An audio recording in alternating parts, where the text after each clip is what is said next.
नमस्कार दोस्तों, मैं एस के राही यादव। आज हम लोग जो है केमिस्ट्री का 1000 क्वेश्चन का सेट 3 पढ़ेंगे, है ना। सेट 3 पढ़ेंगे।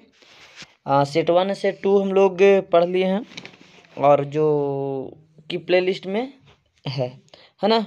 और अगर चैनल पर नए हैं तो चैनल को सब्सक्राइब कर लें और चैनल को शेयर कर दें। अगर आपके लिए यूज़फुल हो तो चैनल को लाइक करें।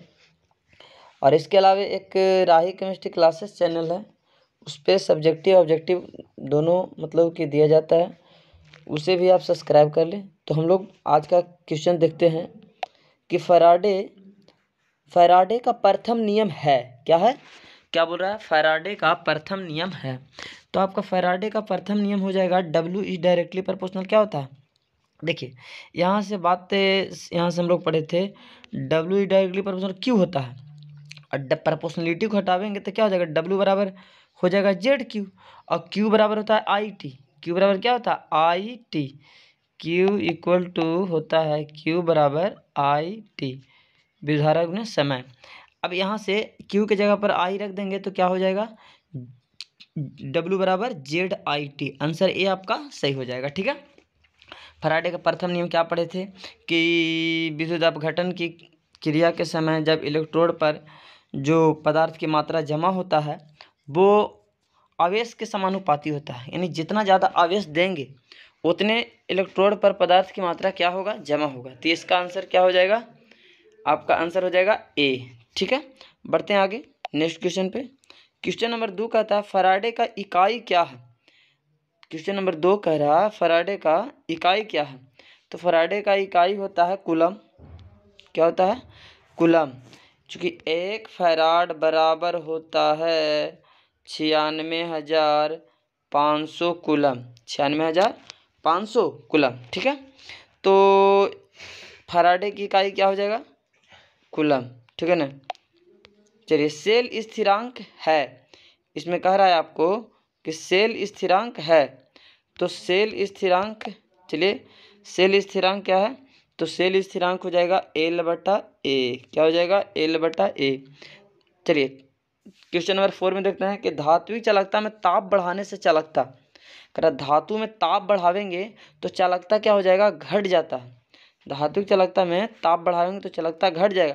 लेकिन यहाँ पर ध्यान देना है कि अर्धचालक अगर रहता है तो अर्धचालक में ताप को बढ़ावेंगे तो चालकता क्या हो जाएगा? बढ़ जाएगा। इसका अपोजिट ध्यान दीजिएगा। निम्न में से किसका हिमांक निम्न है? तो निम्न में से किसका हिमांक सबसे निम्न है? तो सबसे निम्न हो जाएगा आपका, सबसे निम्न हो जाएगा option number B. Option number sorry B में इसमें 1 प्लस अब 1 माइनस, इसमें 2 प्लस और 2 माइनस, इसमें हो जाएगा 3 प्लस और 3 माइनस हो जाएगा। और इसमें जो है कि कोई आवेश नहीं है, तो आपका आंसर डी हो जाएगा सही। कहता है अपेक्षिक वाष्प दाब का अवनमन होता है तो P0 माइनस PS बटा P0, यहाँ से ये डी हो जाएगा। चलिए थोड़ा सा देखते हैं इसके बारे में। क्वेश्चन नंबर 6 में क्या कह रहा है कि जो वाष्प दाब में अपेक्षिक अवनमन है, अपेक्षिक अवनमन, तो हम अपेक्षिक अवनमन जो होता था कि मोल अंश ये P0 माइनस PS इस बार इक्वल टू होता था मोल अंश के बराबर, यानी मोल अंश बराबर होता था कितना? P0 माइनस PS बटा P0। ये P0 अगर हो किसका? तो सॉल्वेंट का जो वाष्प दाब होगा वो हो जाएगा। अब PS हो जाएगा जो सॉल्यूशन यानी विलयन का वाष्प दाब होगा, यानी कि कोई भी विलायक यानी विलायक के वाष्प दाब में से विलयन के वाष्प दाब को घटा देंगे और बट्टे में उसका विलायक के वाष्प दाब से अनुपात कर देंगे तो हमको निकल जाएगा वाष्प दाब में अपेक्षिक अवनमन। बढ़ते हैं आगे। क्वेश्चन नंबर 7 कि समुद्र जल में प्रसरणी दाब लगभग होता है। समुद्र जल में देखिए ध्यान दीजिएगा, समुद्र जल में प्रसरणी दाब लगभग होता है। समुद्र जल में प्रसरणी दाब लगभग होता है तो आपका हो जाएगा 30 ATM के लगभग। कितना?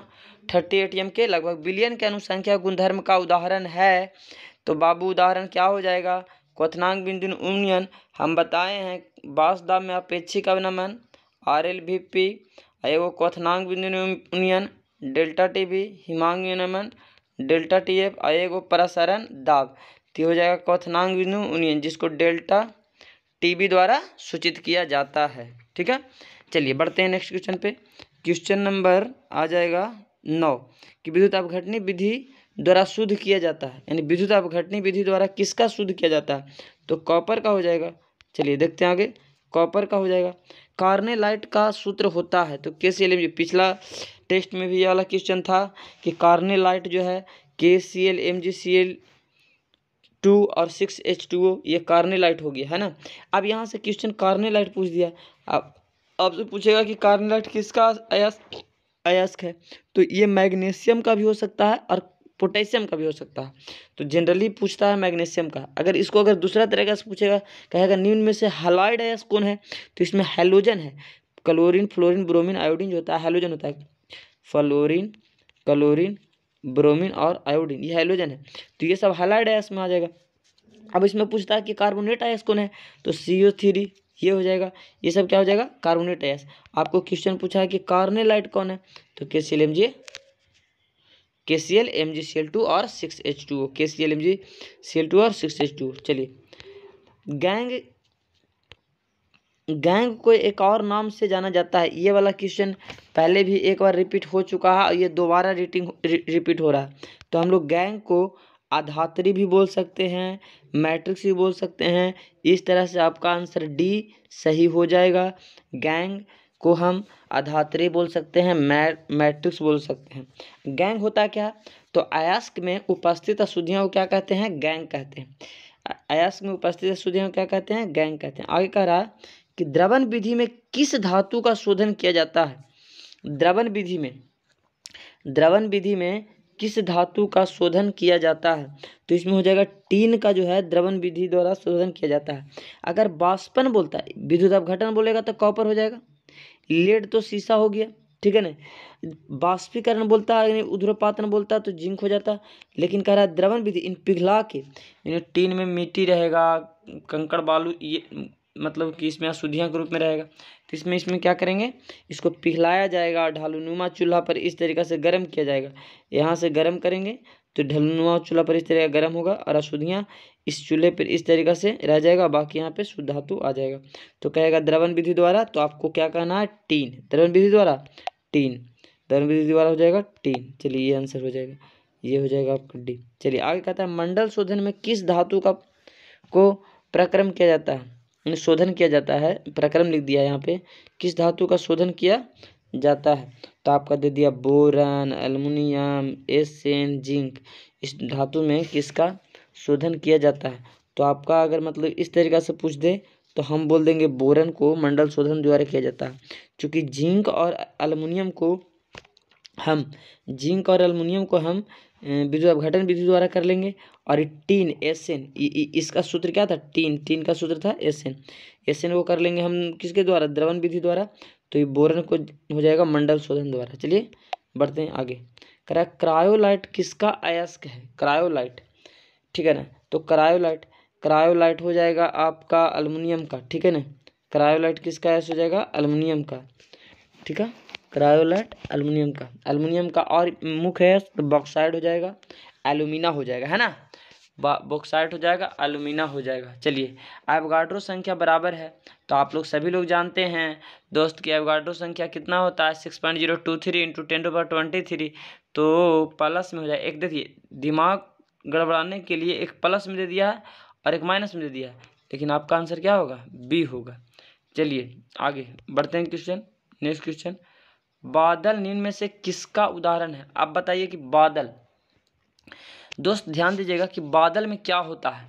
तो बादल जब मतलब कि बादल से बारिश होता है तो पानी होगा, और क्या होगा, तो बादल में पानी के साथ यानी जल के साथ, पहला बात कि द्रव, तो ये इसमें द्रव का कोई चर्चा नहीं किया है, तो ये तो हो नहीं सकता है। इसमें द्रव का चर्चा की, इसमें द्रव की चर्चा किया है, ठीक है ना।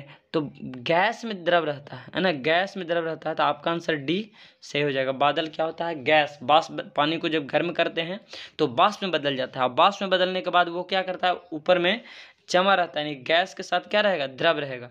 तो आपका आंसर क्या हो जाएगा, आपका आंसर हो जाएगा D। क्या हो जाएगा आंसर, D। चलिए ध्यान देंगे आगे। 17 नंबर क्वेश्चन में क्या कह रहा है दोस्त, निम्न में से कौन सा लायोफिलिक क्लोराइड है ना। निम्न में से कौन सा लायोफिलिक क्लोराइड है? तो रबर, एक देखना रबर, गोंद, दूध और कुहासा। तो लायोफिलिक होता है कौन? जो द्रव से मतलब कि स्नेह करे, प्यार करे, द्रव से लगाव रखे। तो द्रव से लगाव रखने वाला क्या है? गोंद हो जाएगा। गोंद जो द्रव से क्या करेगा? लगाव रखेगा। 18 नंबर में क्वेश्चन देखिए, निम्न में से 18 नंबर क्वेश्चन क्या कह रहा है? निम्न में से कौन प्राकृतिक क्लोराइड नहीं है? प्राकृतिक क्लोराइड नहीं है। तो बाबू बताइए कि रबर जो है, रक्त जो है प्राकृतिक क्लोराइड है, यार हम कोई डाउटे नहीं है। NaCl जो है प्राकृतिक है, सोडियम क्लोराइड समुद्र से मिलता है। और ये शर्करा यानी चीनी जो हो गया, ये भी प्राकृतिक है। और ये आपका जो डी आंसर जो नज़र आ रहा है, ये मानव निर्मित है, सोडियम स्टीरेट। इसका नाम हो जाता है क्या? Sodium stearate. चलिए बढ़ते हैं नेक्स्ट क्वेश्चन पर। 19 नंबर क्वेश्चन की ओर हम लोग देखेंगे कि निम्न में से द्रव विरागी क्लोराइड कौन है? एक होता है द्रव स्नेही और एक होता है द्रव विरागी। तो द्रव विरागी क्लोराइड हो जाएगा आपका बी। 19 का हो जाएगा बी यानी स्टार्च। क्या हो जाएगा? अच्छा सॉरी, स्टार्च नहीं, गंधक। क्या हो जाएगा? गंधक। ध्यान दीजिएगा, ये हो जाएगा गंधक। क्या? गंधक द्रव विरागी। 20 नंबर क्वेश्चन कहता है निम्न में से कौन क्लोराइड नहीं है? तो क्लोराइड नहीं कह रहा है, तो यहाँ से रक्त क्लोराइड है, प्रोटीन भी क्लोराइड है, धुआं भी क्लोराइड है। ये क्लोरोफिल जो है, क्लोरोफिल जो, ये क्लोरोफिल क्या होता है? तो पौधा के जो हरी पत्ती होती है उसमें हरा रंग जो होता है क्लोरोफिल के कारण होता है। क्लोरोप्लास्ट में एक वर्णक पाया जाता है जिसको क्लोरोफिल कहते हैं। तो ये क्लोराइड नहीं है ना।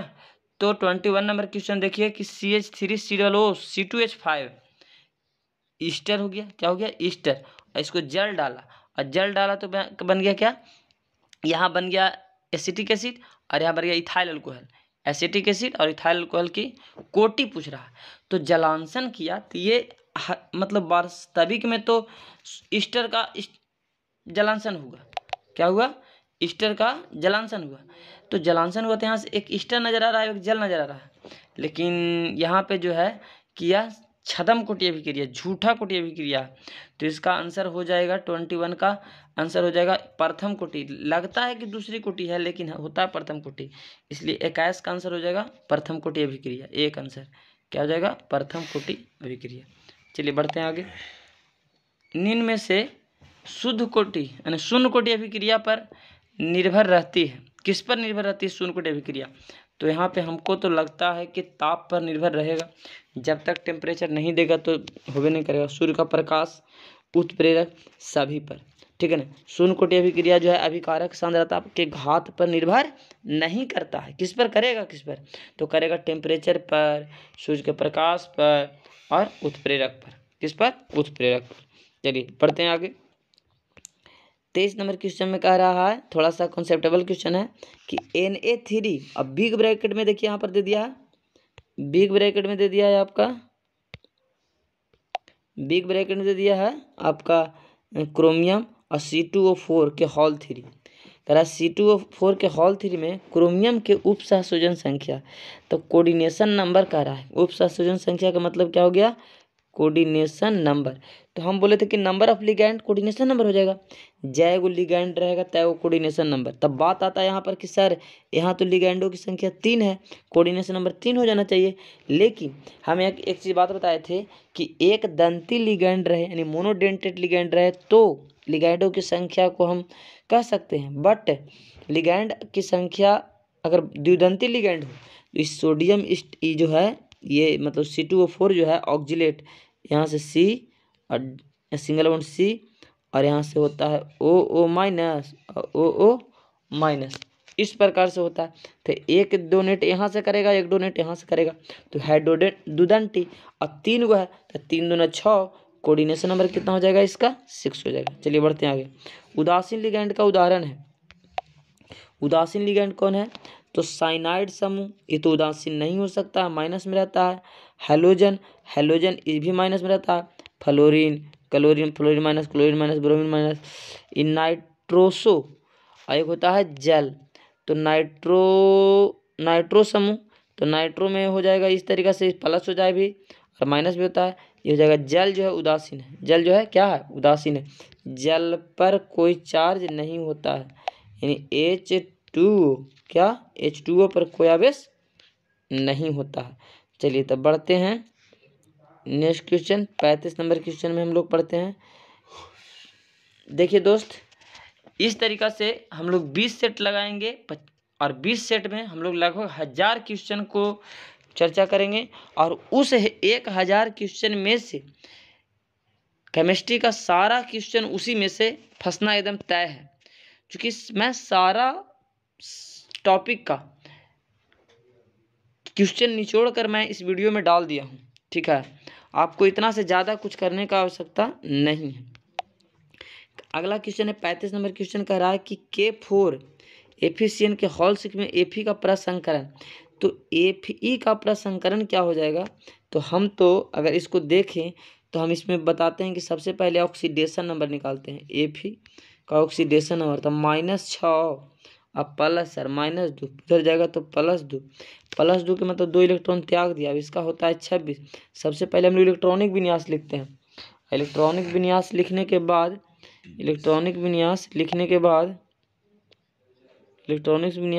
बाद हम लोग देखिए इस तरीक़े से हम करते हैं 1s2 2s2 2p 6 3s2 और 3p 6, फिर उसके बाद में 4s2 3d 10 होता है, बट लेकिन 10 होगा नहीं, मेरे पास यहाँ 6 है।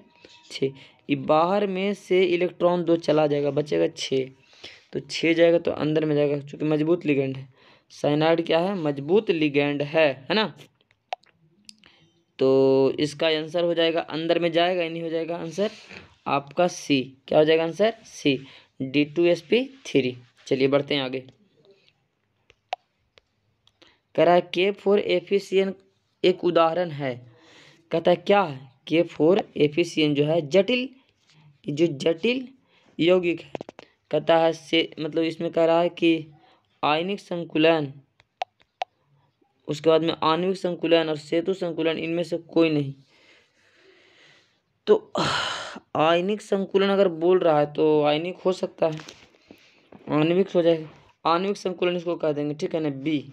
आपको 36 नंबर के आंसर हो जाएगा 36 में बी। क्या बोलेंगे, बी। आणविक संकुलन और आयनिक संकुलन K4 इसका हो जाएगा +4, Fe का x मान लेंगे और साइनाइड को होता है -1, 6 है तो -6 साइनाइड है। साइनाइड के -6 में से जाएगा +6 -2 बचेगा, -2 उधर जाएगा +2। ये इसका आंसर हो जाएगा ए, सॉरी ध्यान दीजिएगा, इसका आंसर हो जाएगा आयनिक संकुलन। चलिए बढ़ते हैं आगे 37 नंबर पर। कार्बनिक यौगिक में तत्व उपस्थित होना चाहिए। तो कार्बनिक यौगिक में होना चाहिए, अगर प्रमुख रूप से कहेगा तो प्रमुख रूप से कार्बन होता है, लेकिन होना चाहिए तो होना चाहिए कार्बन। सॉरी यहाँ पे हम सभी लगवा दिए हैं, सभी भी एक करवा दिए थे। और होता है ऑक्सीजन भी, नाइट्रोजन भी और हाइड्रोजन भी, सब होता है, लेकिन कार्बनिक यौगिक में क्या होना चाहिए, कार्बन होना चाहिए। ठीक है ना, आंसर आपका ई मारिए। ठीक है, चलिए एल्कीन का समान सूत्र। एल्कीन हम 3 चीज बताए थे, एक बताए थे अल्केन और एक बताए थे एल्कीन और एक बताए थे अल्काइन। 3 चीज, एन में सिंगल बॉन्ड, इन में डबल बॉन्ड और आइन में ट्रिपल बॉन्ड। एन में दोगुना से दो ज़्यादा, यानी जितना कार्बन रहेगा वो दोगुना से दो ज़्यादा, और इन में केवल दोगुना से +0, यानी कुछ नहीं बढ़ेगा, खाली दोगुना, और आइन में दोगुना से 2 कम रहेगा, है ना। तो यहाँ पर देखिए कह रहा है अल्कीन, कीन इन आ रहा है, इन आइन नहीं, इन आ रहा है, ये वाला आ रहा है, दूसरा वाला क्या आ रहा है, दूसरा वाला। तो दूसरा वाला हम क्या कहता है, खाली दोगुना। तो खाली दोगुना किस में है, ए में। तो CnH2n, यहाँ पे कैपिटल N लिख दिया है, नहीं होना चाहिए, स्मॉल n होना चाहिए। ठीक है, मिस्टेक हो गया, चलिए ध्यान दीजिएगा आप लोग। चलिए तो अगला क्वेश्चन कहते हैं 39 में कि ग्रिग्नार्ड अभिकर्मक तैयार करने में घोल प्रयुक्त करते हैं। ग्रिग्नार्ड अभिकर्मक तैयार करने में ईथर का घोल उपयोग करते हैं। चलिए बढ़ते हैं आगे। ईथर होता है, देखिए बात है कि ईथर का सूत्र जो होता है ROR, इस तरीक़ा से, है ना। तो ईथर होता है तो ईथर होगा क्षारीय, क्योंकि इसका पीएच मान जो होता है 7 से ज़्यादा होता है। फिनॉल की प्रवृत्ति होता है तो फिनॉल कहेगा तो अम्लीय। ये बात आपको एकदम गांठ बांध के ध्यान देना है, इसलिए कि फिनॉल जो होता है कि यदि बेंजीन पर OH आ जाए तो उसको कहते हैं फिनॉल। और हम लोग जानते हैं कि जो OH दे और आप कहेंगे क्षारीय, और जो H+ दे वो अम्लीय। अब एकरा में तो OH आ गया, अब OH आ गया तो होना चाहिए था क्षारीय, लेकिन नहीं, ये एकमात्र ऐसा ऑर्गेनिक कंपाउंड है जिसमें OH है और ये क्या होता है, अम्लीय होता है। क्या होता है, अम्लीय होता है। चलिए बढ़ते हैं आगे। विस्फोटक पदार्थ बनाने में प्रयुक्त करते हैं, तो विस्फोटक में ग्लिसरॉल उपयोग करते हैं, ठीक है ना। किसका उपयोग करते हैं, ग्लिसरॉल का। आगे मतलब 43 नंबर क्वेश्चन है कि निम्न में से कौन प्रबल अम्ल है। प्रबल अम्ल कह रहा, प्रबल अम्ल कह रहा, तो प्रबल यानी शक्तिशाली अम्ल निम्न में से कौन है। फिर से देखिएगा, यहाँ से 42 नंबर का रहा, सॉरी 43 नंबर का रहा, 43 नंबर, तो निम्न में से कौन जो है प्रबल अम्ल है, कौन है, कौन जो है प्रबल अम्ल, प्रबल अम्ल अम्ल, तो प्रबल अम्ल हो जाएगा आपका फिनॉल अम्ल है, बेंजोइक अल्कोहलिक अम्ल है, लेकिन जो सी वाला जो है ना मेटाक्लोरोफिनॉल, मेटा क्या होता है दोस्त, देखिए ये बेंजीन है, बेंजीन पर यहाँ XYZ रहेगा, इस वाले को ऑर्थो कहते हैं, इस वाले को ऑर्थो कहते हैं, और इस वाले को मेटा कहते हैं, और इधर वाले को मेटा कहते हैं। नीचे जो है वो होता है पारा, क्या होता है, पारा। तो ये जो क्या बोला, ये जो सी बोला एम क्लोरो यानी मेटा क्लोरोफिनॉल जो होता है वो क्या होता है, सर्वाधिक अम्लीय होता है। देखिए इस तरीक़ा से फिनॉल हो गया, फिनॉल, और फिनॉल के मेटा पर क्या होती है, क्लोरो, तो इसको जो वो सबसे क्या होता है, ज़्यादा अम्लीय होता है। चलिए आगे कहता है मिथेनॉल का सूत्र है, तो मिथेनॉल का सूत्र किसका लग रहा है, मिथेनॉल, तो मिथेनॉल में क्या हो जाएगा, ये वाला, ये हो जाएगा आपका answer A, CH3OH, methyl alcohol बोले या मिथेनॉल बोले, क्या बोले, मिथाइल अल्कोहल या मिथेनॉल। चलिए फिनॉल का सूत्र है तो बेंजीन पर OH, C6H5OH, ये हो जाएगा फिनॉल का सूत्र, ठीक है। इस तरीक़ा से हम लोग प्रत्येक चैप्टर का क्वेश्चन हम लोग करेंगे, है ना, ठीक है दोस्त। तो ये जो सेट चल रहा है 1000 क्वेश्चन का सेट चल रहा है, मैं पूरा 1000 क्वेश्चन करवा कर ही दम लूँगा। और इसमें जो है आज हम लोग जो किए हैं वो सेट 3 किए हैं।